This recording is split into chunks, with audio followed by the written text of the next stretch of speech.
Hello, hello. This is Cassandra Cummings with Cassandra Reads, and we're back for part 2 of Jonah. We're going to see what Jonah's up to today. And this is Saturday, so we're actually on today. Abandoning our focus. And I encourage you to read Jonah 4. Actually, I encourage you to read the whole book of Jonah. Let's do that. Okay. As children, we have a natural determination to get our own way.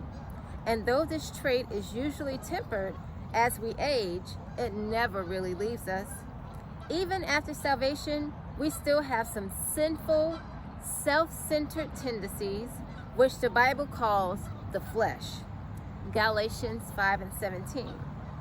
We all retain habits, attitudes, and thought patterns that must be relinquished if we're to submit to God's will.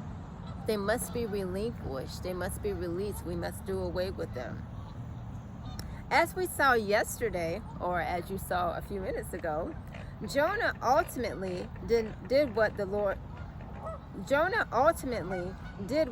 commanded and saw a great revival in Nineveh. However, he was still controlled by his self-centered attitude and so angry that he preferred to die rather than to see the Ninevites saved. And that is in Jonah 4:3. He wanted mercy for himself, but not for his enemies. Wow. Jonah wanted mercy for himself, but not for his enemies.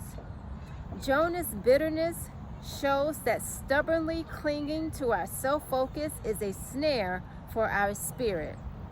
Pride, anger, resentment, and self-pity are like thick weeds in our path, preventing us from moving forward. But if we give into such feelings, we'll steep in emotional turmoil, just as Jonah did. Thankfully, God works in our life.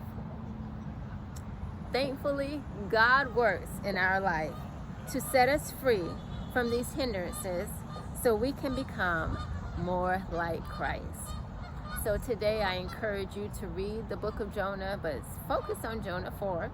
Focus on Galatians 5:17, where it deals with the flesh. And also focus on Jonah 4:3, that's Jonah 4. But focus on the scripture, and let's just get it right. Pride, anger, resentment, self-pity are like thick weeds in our path. That's what the devotion says. And we know what we do with a lawnmower, right? We cut it down. We get a weed whacker or weed eater, whatever you want to say, and we get rid of those. So reluctant obedience was the first devotion that we read, and this one was abandoning our self-focus. So let's abandon our self-focus. It's not about us.